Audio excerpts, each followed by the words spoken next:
Everyone मु आमन आपन को स्वागत करूछी मोर एक फ्रेश न्यू ब्लॉग रे। तो आज हम आसे बारिपदा रे प्रथम थर पई प्रतिष्ठित होइथिबा सिद्धि विनायक मंदिर अछि प्रवेश द्वार रो दृश्य। चलंत एबे प्रवेश करबा मंदिर भीतर को। श्री सिद्धि विनायक मंदिर रे छौपड़िया निकट रे थिबा फॉरेस्ट कॉलोनी रे स्थापित होइछि।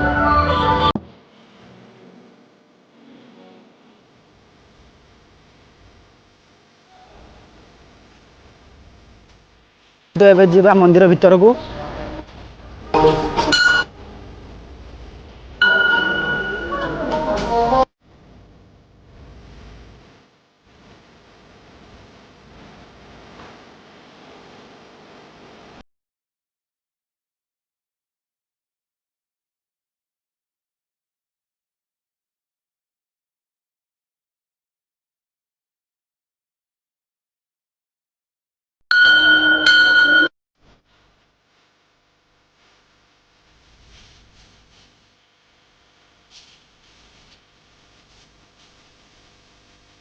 एମିତି କିଛି ଥିଲା ମନ୍ଦିରର ଦୃଶ୍ୟ ଯାହାର ପ୍ରତିଷ୍ଠା ପାଇଁ ଲାଗିଥିଲା ଦୀର୍ଘ 30 ବର୍ଷର ସମୟ।